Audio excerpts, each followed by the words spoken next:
हाँ जी, तो screen visible है सभी बच्चों को? आपकी स्क्रीन पर मैंने आपको trade discount and cash discount दोबारा से दिखाया है। जो हमने किया था लास्ट क्लास में वो एक बार दोबारा से दिखाया है। क्या दिख रहा है? Yes sir. Yes sir. ठीक है जी। तो ट्रेड डिस्काउंट और कैश डिस्काउंट को मैं एक बार दोबारा रिकैप कर लेते हैं, हमने क्या किया था। देखिए, ट्रेड डिस्काउंट मैंने कहा था जब आप बल्क में परचेज करते थे। कैसे मिलता था ट्रेड डिस्काउंट?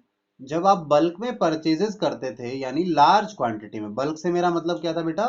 लार्ज क्वांटिटी में जब आप परचेज करते थे तो आपको ट्रेड डिस्काउंट मिलता था। ठीक है। और वहीं कैश डिस्काउंट मैंने क्या बताया था आपको कि क्या है, इन जनरल बिजनेस में चीजें उधार में बिकती हैं। ठीक है ना? उधार में बिकती हैं चीजें। तो जो सप्लायर है, जो हमारा सप्लायर है, जो हमारा सप्लायर है वो क्या करता है? वो वो सेल्स करता है। सप्लायर क्या करता है? सेल्स करता है। किनको? अपने कस्टमर्स को। और एक सेल्स जो होती है कैसे होती है? क्रेडिट पर, उधार में होती है ये। उधार में होती है, यानी क्रेडिट सेल्स होती है ये। ठीक है। अब एक बात बताइए, सप्लायर के पास ऐसे तो नहीं एक ही कस्टमर होता है, उसके पास इस तरह से बहुत सारे कस्टमर होते हैं। कस्टमर ए, बी, सी, डी, ई, इस तरह से काफी कस्टमर्स होते होंगे। और तो सभी को जब उधार में सामान बेचता होगा तो उसको तो काफी कैपिटल चाहिए, इस सप्लायर को काफी पैसा चाहिए, कैपिटल चाहिए।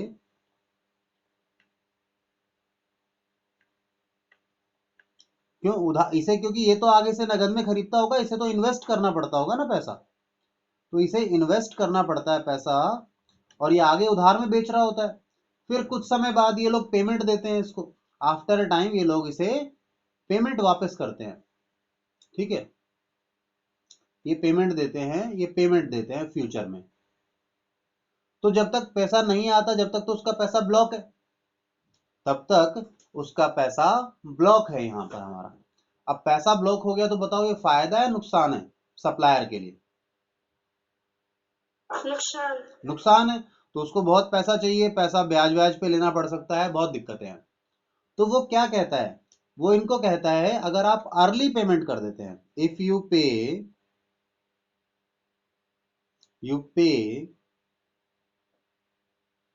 लिटिल अर्ली, अगर आप थोड़ा जल्दी दे दें, क्योंकि जनरली यहाँ टाइम दिया जाता है भाई, एक महीने के अंदर वापस कर देना। सेल जब की जाती है, मैं एग्जांपल ले रहा हूं कि 1 मंथ क्रेडिट पीरियड दिया है कि एक महीने के अंदर वापस कर देना, या एक महीने के अंदर पैसे दे देना, नहीं तो फिर ब्याज ब्याज भी लगाएगा वो।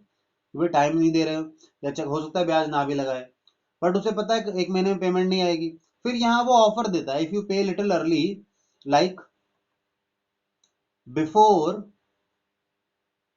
1 मंथ, एक महीने से पहला पे कर दोगे ना आप, तो मैं आपको कुछ एडिशनल डिस्काउंट दूंगा। क्या बोलता है वो? अगर आप पेमेंट पहले कर दोगे तो मैं आपको एडिशनल डिस्काउंट दूंगा। ठीक है। और उस एडिशनल डिस्काउंट को हमने क्या नाम दिया? कैश डिस्काउंट का नाम दे दिया। क्या बात समझ में आती है? सर बोलिए। फिर ये जो पेमेंट है वो एडवांस पेमेंट में इंक्लूड होगा? नहीं, एडवांस कैसे? ये तो जैसे मैं बताता हूं आपको, आपने गुड्स बेच दिए, आपने गुड्स सेल कर दिए। जैसे आप मानो, जानवी क्या है? सेलर है। जानवी क्या है? सेलर है। और उसने सेल कर दिए गुड्स, उसने सेलर कर दिए। मान लेते हैं, किसका नाम ले लें? नेहा का नाम ले लेते हैं। नेहा एक बायर है। बायर को क्या किए? गुड्स सेल किए क्रेडिट पर, और क्या बोला? 1 मंथ के अंदर पेमेंट दे देना, या एक महीने का टाइम है, एक महीने खत्म होते ही पेमेंट चाहिए। आपने कहा ठीक है, एक महीने के लिए उधार मिल गया आपको सामान। जानवी का पैसा ब्लॉक हो गया, जितना भी अमाउंट का उधार बेचा। ठीक है, अब ये जो सामान बेचा उधार में, अब इसे बेनिफिट किसको मिल रहा है? नेहा को। नेहा को 1 महीने के लिए उधार में मिल गया सामान। नेहा तो बगैर पैसे लगाए इस सामान को बेच देगी, और बेचकर पैसा बाद में वापस कर देगी किसको? सेलर यानी जानवी को। ठीक है, अब जानवी यानी सेलर क्या चाहता है? ये चाहता है कि ये पैसा जितना जल्दी मिल जाए अच्छा है, क्योंकि लेट होगा तो डूबने का खतरा भी है, और पहले मिल जाएगा तो मैं और सामान खरीद सकता हूं, अपनी दुकान में लाकर रख सकता हूं और ग्राहक को बेच सकता हूं। ठीक है, क्लियर है बात? ठीक है, अब जब ये पेमेंट देगा, लेट्स सपोज इसे 100 रुपए का सामान बेचा था, 100 रुपए का सामान क्या है? उधार में बेचा था। ठीक है, अब 100 रुपए के सामान उधार में बेचा, तो जब पेमेंट देने आते हैं, लेट्स सपोज ये पेमेंट आफ्टर 15 डेज ही दे रही है, आफ्टर 15 डेज। ठीक है, आपको पेमेंट रिसीव हो रही है, पेमेंट मिल रही है, तो आपको तो 15 दिन पहले मिल गई। वैसे आपका मांगने का क्या था? पूरे 1 महीने बाद। तो जो 15 दिन पहले पेमेंट कर दी, तो आप उसे कुछ डिस्काउंट दोगे। लेट्स सपोज अब जो पेमेंट आएगी, आपको पेमेंट आएगी कितना? ₹90। एग्जाम्पल लिया मैंने, 90 रुपए। तो ₹10 का क्या हो गया? डिस्काउंट हो गया। क्या ये बात क्लियर है? Yes sir. ठीक है, अब आप कहोगे सर हमें तो 10 रुपए का नुकसान हो गया। जानवी कहेगी सर मुझे तो 10 का नुकसान है। मैंने कहा बेटा बिल्कुल सही कह रहे हो आप, 10 का नुकसान है, बट एक बात सोचो ना, ये पैसा जो कि आपको 1 महीने बाद, ये मंथ का पीरियड है पूरा, ये 1 मंथ है, ये 1 मंथ है, यहाँ पे आपको 100 रुपए मिलने चाहिए थे। ठीक है, आप 1 महीने बाद 100 रुपए लेना पसंद करोगे, या 15 दिन बाद, 15 डेज के बाद 90 रुपए लेना शुरू करोगे? क्योंकि 90 रुपए लेकर आप इन 15 दिन में कुछ और कमा सकते हो। ठीक है ना, आप इस पैसे को हो सकता है ब्याज पे ही दे दो किसी को, तो 15 दिन का ब्याज आपको मिल सकता है। इस तरह की बात मैं कुछ कह रहा हूं आपको।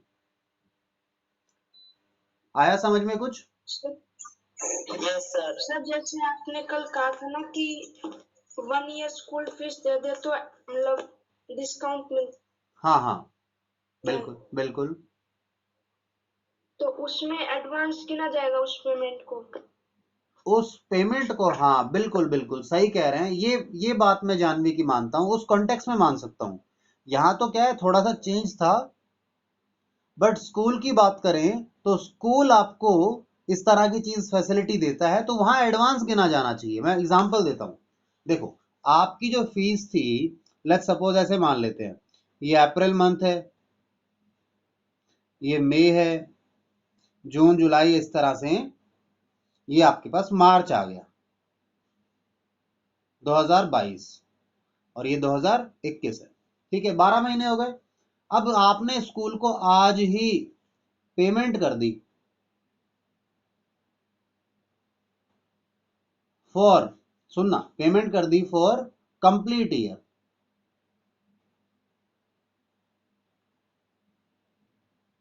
अब मैं ये जब बात बता रहा हूं ना कंप्लीट ईयर की, तो मैं अब अपने अपने स्कूल की नहीं, मैं जनरल बात कर रहा हूं आपसे। ठीक है, अब डिपेंड करता है कि इस पेमेंट को जो आपने पेमेंट की है, ये स्कूल के लिए क्या बन गई? स्कूल की इनकम है, स्कूल की इनकम है। तो आप देखो फाइनेंशियल ईयर सारी इनकम इसी साल की है। मैंने कहा था आपको प्रीपेड और पोस्टपेड में क्या होता है, जिसका बेनिफिट बाद में मिले, अगले सालों में मिले, वो क्या है? प्रीपेड कहलाता है आपके लिए। और कंपनी के लिए अगर अगले साल का होता तो एडवांस होता। तो ये सारी की सारी स्कूल के लिए इनकम मानी जाएगी। हाँ, इसमें से ऐसा हो कि स्कूल कुछ ऐसा नियम दे दे आपको, स्कूल एक आपको ऐसा रूल बता दे, एक रूल बताए स्कूल, कि अगर आप लेफ्ट करते हैं स्कूल को, लेफ्ट करते हैं इन बिटवीन सेशन के बीच में, तो जितने महीने आपके पेंडिंग है ना, रिमेनिंग मंथ्स का आपको पैसा वापस मिल जाएगा। रिमेनिंग मंथ का आपको रिफंड हो जाएगा, जितने महीने आपके बचे हैं पढ़ाई के। ठीक है, तो उस केस में क्या करेंगे? फिर गड़बड़ हो जाएगी। अगर ये रूल होता तो, ये रूल होगा तो आपका पैसा एडजस्ट हो सकता है। बट जो स्कूल लेवल पर अकाउंटेंट बैठे होते हैं ना, स्कूल लेवल पर जो अकाउंटिंग कर रहे होते हैं लोग, अकाउंटेंट बैठे होते हैं, वो इतने एक्सपर्ट नहीं होते, उन लोगों को इतना रूल रेगुलेशन पता नहीं होता, उनको अकाउंटिंग इतने अच्छे से आती नहीं है। आप कहेंगे सर स्कूल के अकाउंटेंट को अकाउंटिंग नहीं आती, ठीक है, मैं सबकी बात नहीं कर रहा, इन जनरल बता रहा हूं, इन जनरल बता रहा हूं कि अगर आप बात करें ना कुछ कॉन्सेप्ट की, जैसे प्रीपेड वाला कॉन्सेप्ट है, प्रीपेड वाला है, या पोस्टपेड वाला या एडवांस वाला कॉन्सेप्ट है, ठीक है ना, ये सब चीजें नहीं पता होती उन्हें, टेक्निकल नेचर की चीजें, ठीक है ना। तो किस चीज को इनकम मानना है, कब मानना है, इसका मैं एक एग्जांपल देता हूं आपको। जैसे आप माने आपने जुलाई में, ठीक है, फीस कर दी साल भर की, तो जुलाई से आपने जून तक की फीस जमा करा दी। इसे बिजनेस में लेके चलना, केवल स्कूल से नहीं, बट इस तरह का सिनेरियो आता है। साल खत्म कहाँ होता है, यहाँ पे, यहाँ 31 मार्च को साल खत्म होता है, ठीक है, 31 मार्च को साल खत्म हो रहा है, तो आपने जो फीस जमा कराई साल भर की, आपने कराई जुलाई में, बट जुलाई से जून की करा दी आपने 12 महीने, इन 12 महीने की कराई, और हर महीने की कितनी थी, 1000 पर मंथ के हिसाब से करा दी। तो आप देखोगे यहां तक का पैसा, यहां तक का पैसा जो बनता है, कितने बनेंगे, जुलाई से अप्रैल मई जून, 9 महीने का, यानी 9000 रुपए। ये 9000 रुपए तो आपकी इनकम है, क्योंकि इस साल का है आपका, ये करंट फाइनेंशियल ईयर का है। अच्छा, कि जिन बच्चों को ये बात समझ नहीं आ रही हो, कोई टेंशन नहीं लेना, ये आगे मैंने पढ़ानी है, मैंने अभी का टॉपिक नहीं था, बस ये पॉइंट आ गया, इसलिए मैं थोड़ा सा एक्सप्लेनेशन देने की कोशिश कर रहा हूं। तो इस फाइनेंशियल ईयर कौन सा चल रहा है हमारा, मानो ये 1 जुलाई 21 को, और ये भी 21 है, और ये क्या, नहीं ये 22 आ गई, सॉरी 22, और ये आपका जून है, तो 30 जून 22 है, ठीक है। तो फाइनेंशियल ईयर 2021-22 का इनकम कितनी होगी, इनकम होगी 9000 रुपए, ठीक है, 9000 की इनकम है। सर इसे इनकम क्यों नहीं ले रहे, आगे के 3 महीने की इनकम को, या आगे का जो 3 महीने का पैसा है, इसे इनकम में क्यों नहीं ले रहे। मैंने कहा ये अगले साल का है, this amount belongs to future year, future year कह लो, या नेक्स्ट ईयर कह लो, या फिर not current year, current year, ये करंट ईयर ही नहीं है मेरे आज के समय, मैं तो इस साल पे हूं, यहां पे बैठा हूं, तो ये अभी आगे का जो चीज है, ये मेरी इनकम अभी नहीं है, ये अगले साल इनकम बनेगी। तो मैं ऐसा नहीं कह सकता इस साल की इनकम मैं 31 मार्च को कह देता मेरी इनकम 12000 रुपए हो गई, नहीं, मेरी इस साल की इनकम कितनी है, 9000 रुपए, ये आगे जाके करूंगा। अब ये वाला कॉन्सेप्ट भी हो सकता है किसी अकाउंटेंट को ना पता हो, तो ये डिपेंड करेगा किस लेवल पर किस तरीके से अकाउंटिंग की जा रही है। तो आप ये मत सोचना हर अकाउंटेंट को अकाउंटिंग आती है, बट जब मैं अकाउंटेंट वर्ड बोलता हूं तो आई बिलीव उसे आती है। बट कई बार ऐसा होता है ना, आपने थोड़ा बहुत कुछ छोटा मोटा कोई कोर्स कर लिया, ठीक है, थोड़ा बहुत देख लिया, हिसाब किताब आप रख रहे हैं, तो उसे आप अकाउंटेंट नहीं कह पाते, ठीक है, कैशियर भी होता है होने को, ठीक है, तो वो अलग चीजें हैं, उस पर हम जा भी नहीं रहे हैं फिलहाल, ठीक है। तो कुछ क्लियर हुई बात मेरी जानवी, मैं क्या कहना चाह रहा था आपको, यस सर। ठीक है। अब आइए जी आगे, यहां से आगे चलते हैं हम लोग, और आगे चलेंगे अपने टॉपिक पर। हमारा जो टॉपिक है वो क्या है, हम आपके साथ टॉपिक कर रहे थे कैश डिस्काउंट, और दूसरा क्या कर रहे थे, ट्रेड डिस्काउंट। तो मैंने आपको एग्जाम्पल दिया था, यहाँ पे एग्जाम्पल दिया था नीचे, फिर दोबारा आता हूँ टॉपिक पर वापस। तो ट्रेड डिस्काउंट और कैश डिस्काउंट की बातें कर रहे हैं, ट्रेड डिस्काउंट और कैश डिस्काउंट की बातें कर रहे हैं। कैश डिस्काउंट कब मिलता है, जब जल्दी पेमेंट देते हो, ठीक है, और ट्रेड डिस्काउंट कब मिलता है, जब बल्क में खरीदते हो। तो क्वेश्चन है मेरा अगला आपसे, क्वेश्चन है मेरा, क्वेश्चन क्या है, पहले एक एग्जांपल सुनो। जैसे अभी हम एग्जांपल ले रहे थे, लेट्स सपोज मैं बल्क में सामान खरीदने जा रहा हूं, मैं बल्क में सामान परचेज करने चला गया एक दुकान से, और दुकान है जानवी की, ठीक है, इनकी शॉप है ये, और मैंने कहा साहब मुझे कोई ये सामान बेचते हैं, मैंने कहा 1 यूनिट का क्या रेट है, 1 यूनिट लूं, तो इन्होंने कहा 10 रुपए की यूनिट पड़ेगी। मैंने कहा अच्छा 1 यूनिट का ₹10 का रेट है, पर मुझे 100 यूनिट चाहिए किसी प्रोडक्ट के। इन्होंने कहा 100 लोगे ना तो वैसे तो बनते हैं ₹100, बट आपको हम कुछ डिस्काउंट अलाउ कर देंगे। कोई कुछ कह रहा है बेटा? सर 100 यूनिट के 1000 होंगे। अच्छा, सॉरी सॉरी सॉरी, ठीक है। अच्छा, ₹10 एक यूनिट का था, थैंक यू। तो ₹1000 हो गए, तो डिस्काउंट दे देंगे। उन्होंने कहा अगर आप 100 यूनिट लेते हो तो आपको हम ₹100 का डिस्काउंट देंगे। मैंने कहा ठीक है जी। यानी मुझे पे कितना करना पड़ेगा?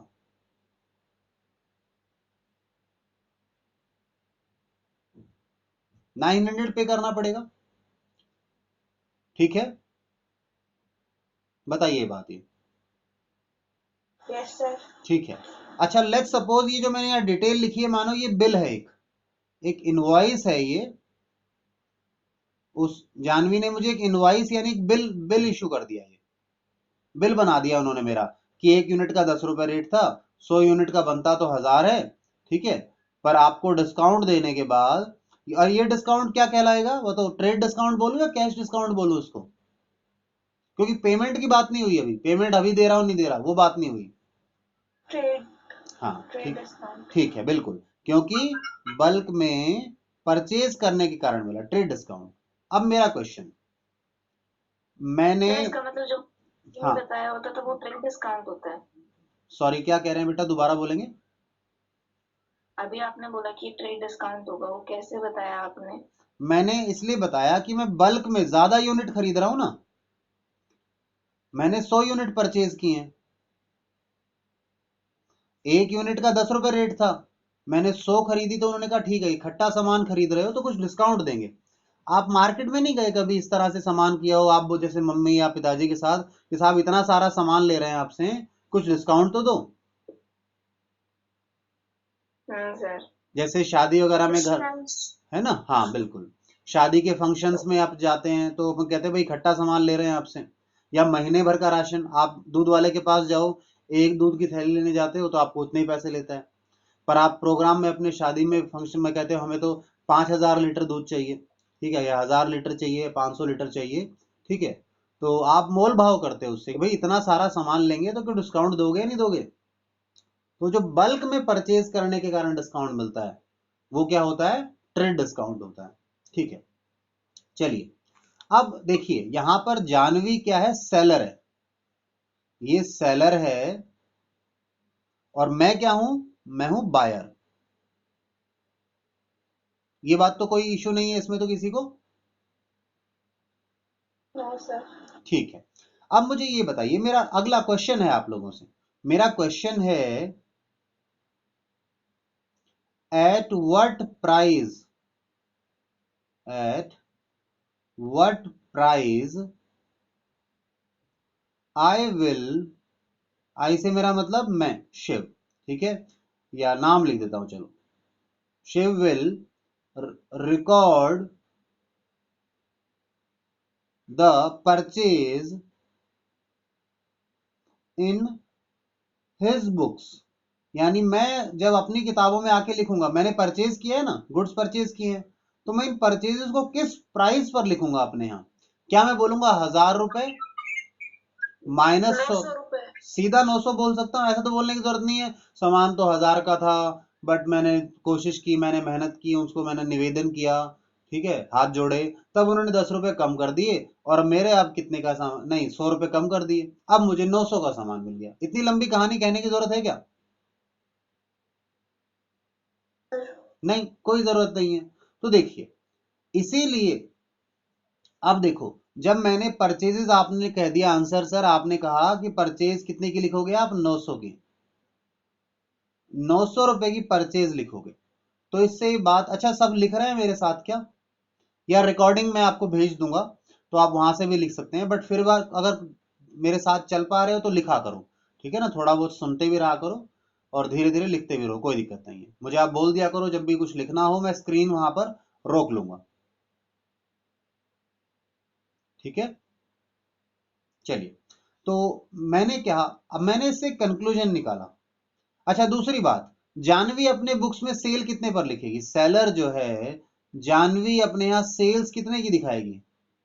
सेल्स का प्राइस क्या दिखाएगी? 900 या फिर 1000? 900 का ही। हाँ ठीक है, जानवी कह रही है 900 रुपए। 1000 वाला भी था हमारे पास कोई बच्चा। 1000 वाला कौन था? 1000, ये 900 वाली तो जानवी ने बोला था। इतिश्री। अच्छा, इतिश्री ने बोला। बेटा इतिश्री ध्यान से सुनो मेरी बात बेटा। आप मुझे बताओ, जानवी ने या जानवी कल को जब इसको पैसे मिलेंगे, जानवी को इसने जो सामान बेचा उसके पैसे कितने मिलेंगे उसको?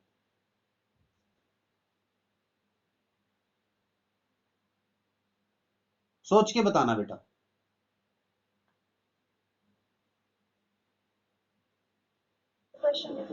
हाँ मैं दोबारा बोलता हूँ बेटा, ठीक है। बच्ची पार्टिसिपेट कर रही है, बहुत अच्छी चीज है हमारे लिए, क्योंकि पार्टिसिपेट करेंगे तभी हम अपनी कमियों को दूर कर पाएंगे। तो मैंने पूछा बेटा इतिश्री कि जानवी अपने मतलब कल को जानवी को जब पैसे मिलेंगे इस सामान को बेचने के, तो उसे कितने पैसे मिलेंगे? मैंने उधार खरीदा मानो आज, 900 मिलेंगे। तो जब मिलेंगे ही 900, तो आप सेल 1000 की दिखाकर क्या करोगे? बेकार हो जाएगा काम, ठीक है ना। फायदा नहीं है, खामखा फिर हटाना पड़ेगा। जब कंफर्म है, अभी क्लियर हो गया। अगर ये होता ना कि भाई पता नहीं डिस्काउंट देंगे नहीं देंगे, ऐसी स्थिति होती तो मैं 1000 ही लिखता। यहां तो बात बिल्कुल क्लियर थी कि मैंने इकट्ठा बेचा, इसलिए 900 रुपए में सामान बेच दिया, ठीक है। तो इससे कंक्लूजन निकल कर आता है, एक इससे कंक्लूजन निकल कर आता है। और कंक्लूजन क्या है लिखिएगा।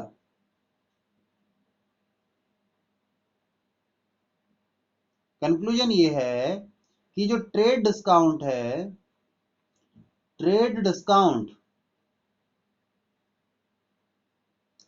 is not shown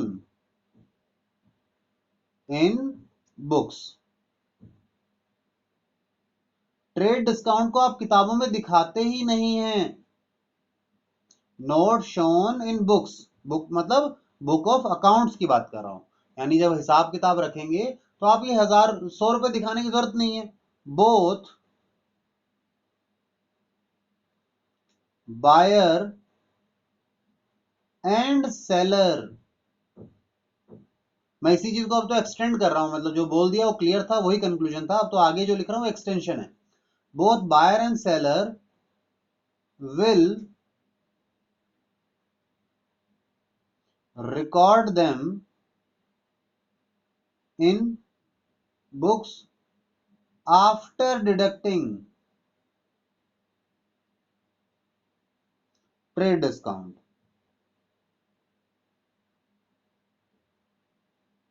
तो ट्रेड डिस्काउंट को डिडक्ट करने के बाद लिखा जाएगा किताबों में, दोनों ही बाद में लिखेंगे, क्योंकि मैंने 900 देने हैं और जानवी ने 900 लेने हैं।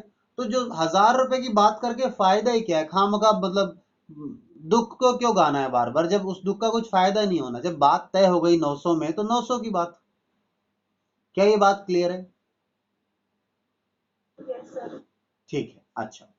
अभी आगे चलेंगे। यहां पर देखो, मैं इन कॉन्सेप्ट्स को थोड़ा डिटेल में इसलिए कर रहा हूं ताकि आप क्लैरिटी लेकर आए इस बात पर, ठीक है। और थोड़ा ज्यादा समय बिताएंगे तो शायद थोड़ा समझ में भी चीजें आएंगी, ठीक है। अच्छा, अब एक बात बताओ, जैसे यहां पर, हाँ बोलिए, कुछ कह रहा था तो। आफ्टर आफ्टर के बाद क्या लिखा है? आफ्टर डिडक्टिंग, ये थोड़ा स्पेलिंग मैंने साफ नहीं लिखी। डिडक्टिंग, आफ्टर डिडक्टिंग, ठीक है। Yes sir. चलिए, वो मैं फ्लो फ्लो में जल्दी लिख जाता हूँ, डॉक्टर वाली राइटिंग हो जाती है कई बार, ठीक है। फिर भी आप पूछ लिया करें। अच्छा जी, ये हो गया। अब तो मैंने कहा, तो इस केस में आप जर्नल कैसे करेंगे, मतलब जर्नल एंट्री कैसे करेंगे? देखो, पहले तो ट्रांजैक्शन समझो। जर्नल क्या है, किस ट्रांजैक्शन की जर्नल एंट्री कर रहे हैं? गुड्स वर्थ रुपीज, या गुड्स ऑफ, या गुड्स ऑफ भी नहीं लिखना, सुनो, गुड्स ऑफ, चलो ऑफ लिख लेते हैं, of list price. List price, list price का मतलब क्या होता है बेटा? Market price.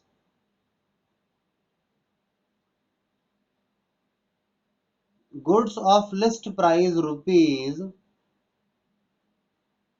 1000 sold by J to S. ठीक है, जिनका लिस्ट प्राइस कितना था 1000 रुपए, वो सेल कर दिए। किसने सेल किए? जे ने सेल किए एस को, आफ्टर अलाउइंग हिम, मतलब ये कैसे, इसकी लैंग्वेज कैसे बनेगी उस पर लिख रहा हूं मैं। After allowing him ₹100 discount. ठीक है, 100 रुपए का डिस्काउंट आपने दिया। ठीक है, चलिए, और ये डिस्काउंट कैसा है? ट्रेड डिस्काउंट है। तो अब एक बात बताओ, हमारे पास एक तरफ जे है और एक तरफ एस है। जे कौन है? सेलर। एस कौन है? बायर। ठीक है ना? मैं उसी एग्जाम्पल को ही लिखवा रहा हूं, मैं नया एग्जाम्पल ले रहा हूं, उसी चीज को लिखवा रहा है। ठीक है, सेलर और बायर समझ में आए। अच्छा, सेलर ने जब गुड्स बेचे तो उसके यहां दो अकाउंट आ गए, एक तो सेल्स अकाउंट और दूसरा अकाउंट कौन सा आ गया बेटा? सेल्स और डेटर कैश अकाउंट। अकाउंट। उधार मान रहे हैं, उधार मान रहे हैं अभी। Trade discount on credit. लो, वैसे तो नाम दिया हुआ था, कैश का कोई जिक्र नहीं था, वैसे भी उधार मानना था, पर भी मैंने लिख दिया आपके लिए। ठीक है, उधार मानना था इसको आपने। ठीक है, तो दो हो गए। डेटर का नाम क्या है? एस। और यहां एस क्या लिखेगा आपने? यहां पर एस बोलेगा मैंने, एक तो परचेज अकाउंट आया मेरे यहां, दोनों की अलग अलग किताबें हैं। एक एस का अकाउंटेंट, जब मैं एस के लिए अकाउंटिंग करूंगा, एस की किताबों में लिखूंगा, तो मैं किसका अकाउंटेंट बन जाऊंगा? एस का अकाउंटेंट बन जाऊंगा। और जब मैं क्या बोलते हैं ये जे के लिए अकाउंटिंग करूंगा, तो मैं जे का अकाउंटेंट बन जाऊंगा। ठीक है, मैं बहुत धीरे चल रहा हूं इस चीज पर, मुझे जल्दी बिल्कुल भी नहीं है, कोई टेंशन नहीं लेना। ठीक है, परचेज अकाउंट हुआ और दूसरा क्या हुआ जी? हम्म, दूसरा अकाउंट बताओ, एस के लिए कौन सा अकाउंट बनेगा? इसने उधार खरीदा है, क्या नाम रहेगा अकाउंट का?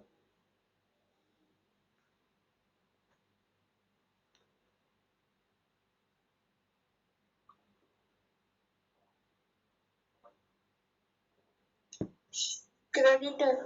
हाँ बिल्कुल, बहुत बढ़िया। बाकी बच्चे सोच नहीं रहे हैं क्या? और क्रेडिटर कौन है? जे है। क्रेडिटर जे है हमारा।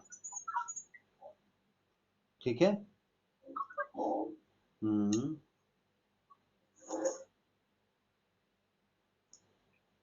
चलिए, अब वापस आ जाइए।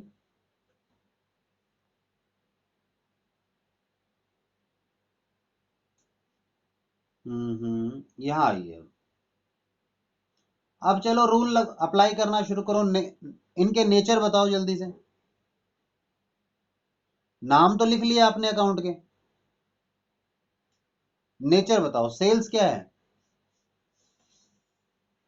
अमेरिकन सिस्टम से बता रहे हैं, ब्रिटिश से? जिससे बताना हो बता दो।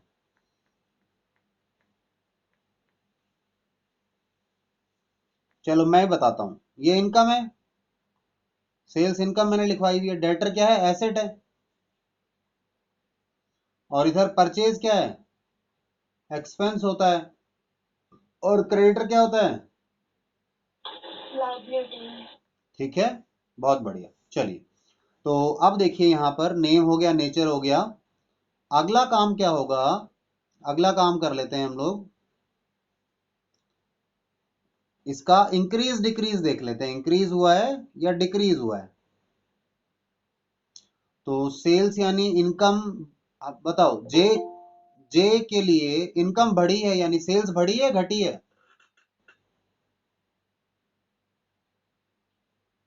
इंक्रीज। और इंक्रीज हुई है। जे के डेटर बढ़े हैं घटे हैं? देखो ध्यान से, जे जो है जे के डेटर यानी जे ने जिनसे पैसा लेना है, मतलब लोगों से पैसा लेना है या घट गए, पैसा दे दिया उन्होंने, अभी लेना है ना, यानी बढ़ गए। increase, हाँ, इंक्रीज होगा, ये ध्यान देना, है ना, क्योंकि पैसा लेना है, एसेट बढ़ गए हमारे। ठीक है, इधर खर्चा बढ़ा है क्या, बायर यानी एस का, increase, इंक्रीज। और इधर उसके क्रेडिटर बढ़ गए, लायबिलिटी बढ़ गई एस की या घट गई लायबिलिटी, increase, ठीक है। चलो रूल अप्लाई कर दो, रूल अप्लाई करो भाई। इनकम जब बढ़ती है तो क्या करते हो, रूल को देखो, अमेरिकन सिस्टम सारे अपनी नोटबुक में ढूंढो, कहां लिखे हैं रूल। credit, बहुत बढ़िया। और एसेट बढ़ते हैं तो क्या करते हैं, debit, बहुत बढ़िया, शाबाश। debit, बिल्कुल देख कर बोलना है, मतलब टेंशन नहीं। कोई बच्चा ये मत सोचना सर मैं तो बगैर देखे रट कर ही, मतलब रट कर कह रहा हूँ, सॉरी, मैं ध्यान रख कर बोलूंगा, रटने की तो मैं बात ही नहीं करता, ठीक है ना, ऐसे नहीं। बस आप देख के बोलो, आपको मैंने कहा 1 महीने आपके पास पूरा टाइम है, आराम से देख कर बोला करो, बाद में भी अलाउ कर दूंगा मैं देखने के लिए, ठीक है। जब तक ध्यान नहीं आता, जब तक समझ नहीं लेते, जब तक देख कर बोलना है। अच्छा, खर्चे बढ़ते हैं तो क्या करते हैं, debit, debit, और लायबिलिटी जब बढ़ती है तो क्या करते हैं, credit, credit, बहुत बढ़िया, बहुत बढ़िया। दोनों बच्चों ने जवाब दिया, सब बच्चे कोशिश करें, है ना। चलो, अच्छा अब सुनो मेरी बात। आपने देख लिया तो इनके यहाँ एस यानी जानवी अपनी बुक्स में एंट्री क्या करेगी, देखो जानवी अपनी बुक में डेबिट किसको करेगी, डेटर को, यानी डेटर कौन है, S, S account debit. S कौन है बेटा, डेटर है, लिखना चाहो तो लिख देता हूं, डेटर। टू, क्या हुआ है, इनकम यानी सेल्स, टू सेल्स अकाउंट, कितने से, 900 रुपए से। समझ में आ रही है, एंट्री ऐसे ही करते थे जर्नल, या नरेशन लिख देते थे, गुड्स सोल्ड ऑन क्रेडिट यानी उधार में सामान बेचा, टू लिखना चाहो, एस को बेचा, इस तरह कुछ लिखना चाहो तो लिख सकते हो। यहाँ क्या एंट्री होगी, यहाँ डेबिट कौन हुआ है, पहले डेबिट वाला लिखते हैं, तो परचेज अकाउंट,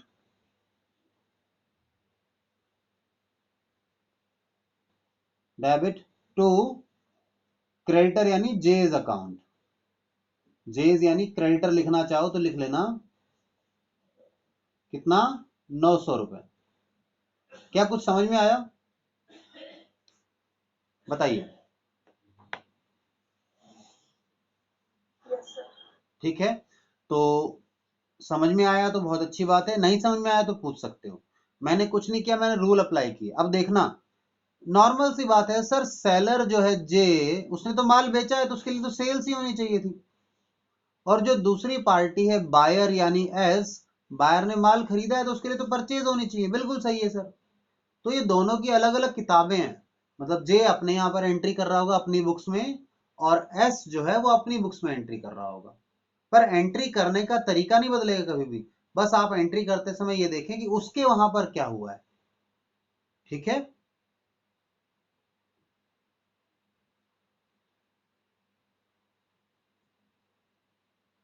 और कंक्लूजन क्या था, यहां पर एक कंक्लूजन लिखवाया था मैंने आप लोगों को, कंक्लूजन क्या था, कंक्लूजन ये था कि ट्रेड डिस्काउंट किताबों में शो नहीं होता, ठीक है। तो बताओ, जब मैंने ये सामान खरीदा तो मैंने कहीं भी ट्रेड डिस्काउंट का जिक्र किया क्या, no sir, नहीं किया, मैंने नेट अमाउंट जो बनता था वो लिख लिया, ठीक है। आइए अब आगे आइए, अब यहां से अब आते हैं कैश डिस्काउंट पर। चलो इसी में इसी को कंटिन्यू कर लेते हैं, इसी को कंटिन्यू कर लेते हैं, इसी एग्जांपल को। मैं कहता हूं मैंने 15 दिन बाद पेमेंट कर दी, मैंने यानी एस ने पेमेंट करी, किसको पेमेंट करी होगी 15 दिन बाद, जे को। तो लिख देता हूं, एस पेड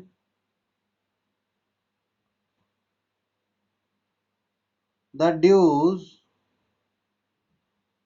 आफ्टर 10 days, 10 दिन बाद उसने ड्यूज पे कर दिए, एंड गॉट ₹50 एज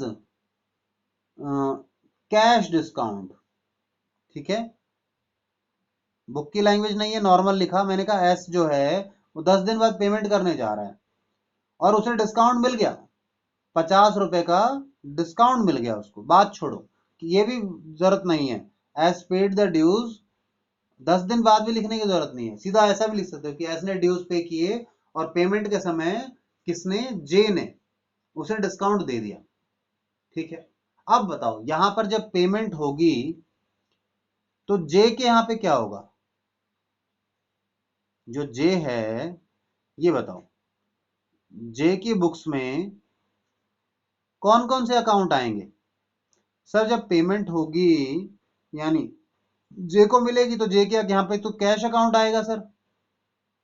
सर दूसरा क्योंकि 900 रुपए थे, 900 की जगह आपको 850 मिले तो सर एक नुकसान भी आ जाएगा जिसका नाम आप डिस्काउंट दे सकते हो सर।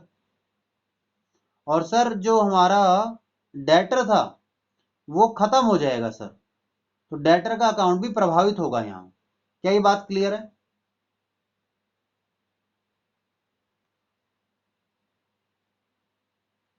सोच के बताओ, चर्चा में दोबारा बोल देता हूं, कैश अकाउंट क्यों आएगा आप खुद भी सोचना, यहाँ पे कितने अकाउंट प्रभावित होंगे जब वो पेमेंट करेगा।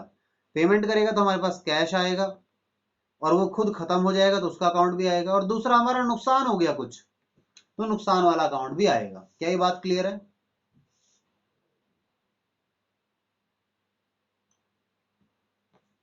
बोलिए जी।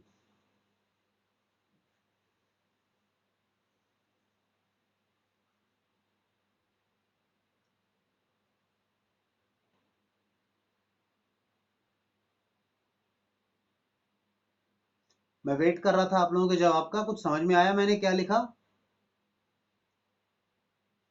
Yes sir. अगर किसी को नहीं समझ में आया वो रिपीट करने को बोल सकता है मुझे, बिल्कुल आप मुझे बोल सकते हैं कि सर रिपीट कर दीजिए और मैं बिल्कुल रिपीट करूंगा। ठीक है, चलिए। अच्छा अब ये मुझे बताओ, ये तो जे की बुक्स में हुआ, जरा ये जो बायर था यानी एस, एस कौन है, बायर, तो एस की बुक्स में यानी बायर की बुक्स में क्या होगा? भाई जाहिर सी बात है सर, जे को जब पैसा मिला है तो इसने पैसा दिया होगा, क्रेडिट। है ना, इसने पैसा दिया होगा। गेन। दूसरा इसका क्रेडिटर खत्म हो गया होगा, पेमेंट कर दिया, और सर इसको फायदा हुआ होगा, इसको डिस्काउंट रिसीव हुआ है, इसके लिए वो इनकम है। बताओ क्या बात समझ में आती है?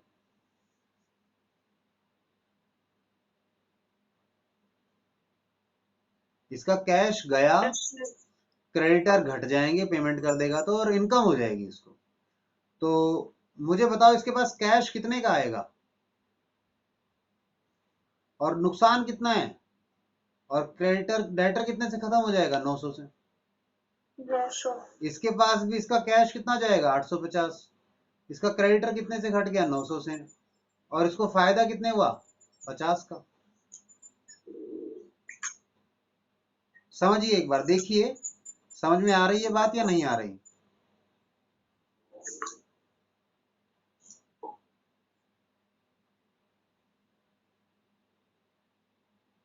आ रहा है समझ में कुछ?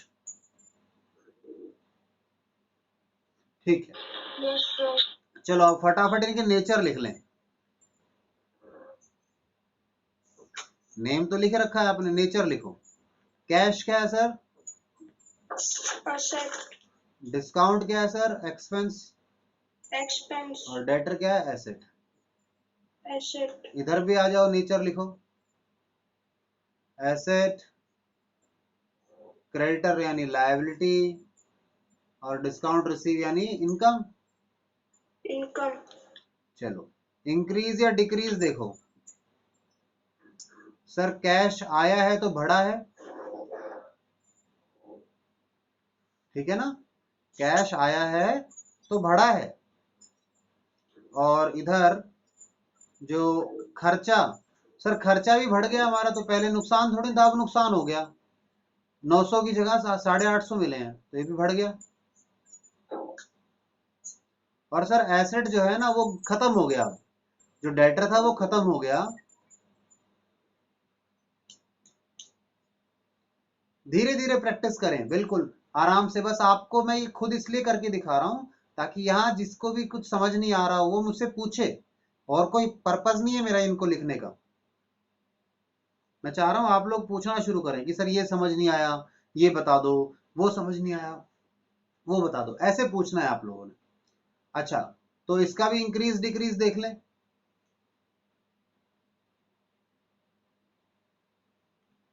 बताओ इसके यहाँ पैसा बढ़ा है या घटा है, बायर के यहाँ पे? डिक्रीज। क्योंकि पेमेंट की है इसने, तो डिक्रीज हो गया। अच्छा, इसका क्रेडिटर बढ़ गए घट गए? डिक्रीज। डिक्रीज। और इसकी इनकम बढ़ गई या घट गई? इंक्रीज। बाकी बच्चों को समझ में आया या नहीं आया, जानवी के अलावा? क्योंकि जानवी ने आंसर दिया मुझे सारा इसका। कोई ये तो नहीं सोच के बैठा कि हमें समझ नहीं आ रहा, इसको ही आ रहा है समझ में, हम आंसर ही नहीं दे पा रहे। ऐसा है क्या कोई बच्चा? बताओ। माही बेटा समझ में आया मैंने क्या लिखा अभी ये?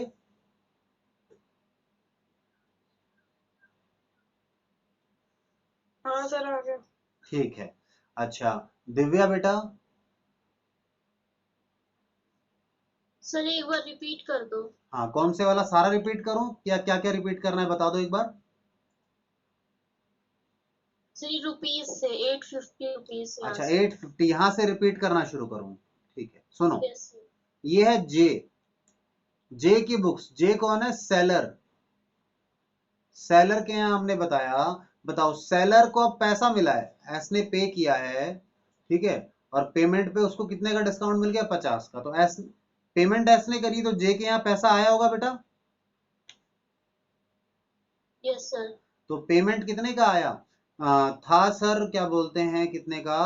900। 900 में से 50 का डिस्काउंट दे दिया हमने, तो हमें यानी जानवी को कितने पैसे मिले होंगे? 850। बताओ सोच के।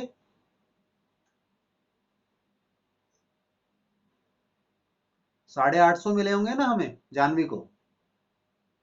Yes sir. ठीक है, बिल्कुल टेंशन नहीं। कुछ भी समझ नहीं आता है तो ईमानदारी से बस आप अपना, जो आपकी रिस्पॉन्सिबिलिटी है वो ध्यान दें कि कुछ समझ नहीं आया तो पूछना है, रिपीट करवाना है रिपीट करवा लो। अच्छा ये बताओ, जानवी को 900 मिलने चाहिए थे बेटा, बट 50 का डिस्काउंट दे दिया, तो उसका नुकसान हो गया नहीं हो गया? खर्चा कितने का हुआ? 50 का। 50। Yes sir. और जो उसका डेटर यानी एस, एस जो है वो अब खत्म नहीं हो जाएगा, क्योंकि उसने तो पैसा दे दिया, तो डेटर भी आ गया। डेटर कितने से खत्म हो जाएगा? 900। 900 से। ये नॉर्मल बात है ना, मानो जैसे आप दुकान पे जाते हो, सामान लेकर आते हो, 900 रुपए, या आप खुद 900 रुपए का सामान ले आए, फिर एक दिन आप पेमेंट करने जाते हो, तो लाला जी को आप बोलते हो साहब देखो जो फाइनल बनता है ये दूंगा मैं तो आपको। वो कहते ठीक है साहब, जो आप दे रहे हो दे दो, कोई दिक्कत नहीं है। तो वो आप 900 की जगह थोड़ा कम दे के आते हो, तो वो खाता तो पूरा खत्म कर देता है ना आपका। ऐसा थोड़ा ना होता है कि नहीं, 900 बनते थे, आप 850 दोगे तो 50 रुपए भी बाकी रखेगा आपके खाते में, पूरा खत्म कर देगा। कहते साहब क्लियर, पर्चा पाड़ दो, कागज को फाड़ के फेंक दो, हिसाब क्लियर हो गया हमारा। ऐसी बात करते हैं हम। ठीक है। अच्छा, इधर इधर भी यही है। इधर एस ने कितना पैसा दिया है? 850। एस का जो क्रेडिटर था यानी जे, कितने से खत्म हो गया? उसने कहा साहब मैंने हिसाब क्लियर कर दिया, तो पूरा 900 से खत्म हो गया। और उसको फायदा कितना हो गया? डिस्काउंट मिल गया 50 का। अब नीचे की चीजें मैंने नेचर लिखा है, नेचर में या इंक्रीज डिक्रीज में देखो क्या समझ नहीं आया, मैं रिपीट करने को तैयार हूं, या दोनों की रिपीट करूं, क्या करूं बताओ।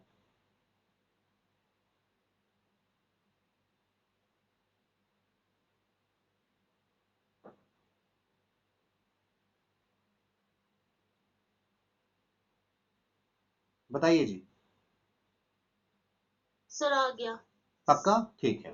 तो अगर नहीं आए तो बिल्कुल आप मुझे ईमानदारी से बता सकते हैं, मैं बिल्कुल डांटने वाला नहीं हूँ, मैं कुछ नहीं बोलने वाला कि बच्चे आपने क्यों नहीं सुना, क्योंकि नेटवर्क इशू भी आ जाते हैं, फिर आप दूर बैठे हैं, कई बार और भी प्रॉब्लम आती हैं, तो बिल्कुल उसके लिए नहीं घबराएं आप कभी भी। हम्म, तो आइए मेरे साथ यहाँ पर। अच्छा, बाकी सबको तो आया, मैंने सबसे पूछा नहीं बाकी लोगों से, आई बिलीव सबको समझ में आई बात ये। ठीक है, तो अब डेबिट क्रेडिट तो इसका आप कर डालोगे खुद से, yes sir, सब कर दोगे ना। एसेट बढ़ता है तो क्या करते हैं, ठीक है क्या करते हैं, एसेट बढ़ता है तो डेबिट, debit, खर्चा बढ़ता है तो क्या करते हो, डेबिट, एसेट debit, घटता है तो क्या करते हो, क्रेडिट। मैं देखो मुझे रट गया है, मतलब आप कहोगे सर कैसे कर रहे हो, मैं कहा दिमाग में पिक्चर क्लियर हो गई हो, फोटो छप जाती है, जैसे वो नहीं आता था पुरानी पिक्चरों में या आजकल भी आता है, वो नागिन वागिन वाले जो सीरियल आते हैं, उसमें नागिन के फोटो कैप्चर हो जाती है, तो फोटो कैप्चर हो गई इनकी। ठीक है ना, एसेट जो है डिक्रीज होगा तो क्या होगा, क्रेडिट, credit, लायबिलिटी डिक्रीज होगा तो डेबिट, इनकम बढ़ेगा तो debit, क्रेडिट। credit, ठीक है, आपने ये चीज देख कर बोलनी है थोड़े दिन, है ना, बिल्कुल आपको घबराना नहीं है, ये मत सोचना सर जल्दी बोल रहे हैं, ये सोचो ना सर को कितने साल हो गए, आप अभी सीख रहे हैं तो थोड़ा समय लगेगा। ठीक है, चलिए, तो इसका डेबिट क्रेडिट कर लो, जर्नल एंट्री करके देख लेना, इससे कंक्लूजन निकल कर आता है। कंक्लूजन क्या निकल कर आता है, कंक्लूजन देखना,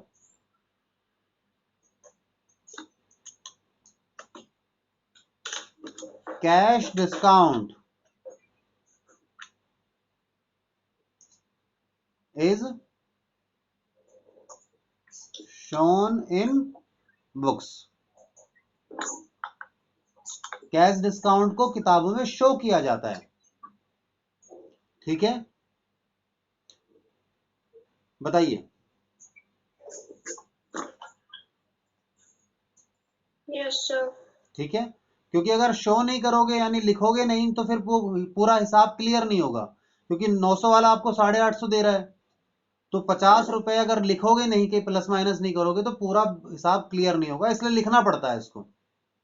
ठीक है, तो सर पहले ही नहीं हटा देते इसको, बट पहले बेटा पता नहीं था वो टाइम पे पेमेंट देगा या नहीं देगा, इसलिए पहले तो 900 पे लिखा गया था, अगर टाइम पे दे देगा, टाइम से पहले दे देगा डिस्काउंट दे देंगे, अदरवाइज 900 लेंगे। तो पहले क्लैरिटी नहीं थी इस चीज को लेकर जब सामान बिका था। ठीक है,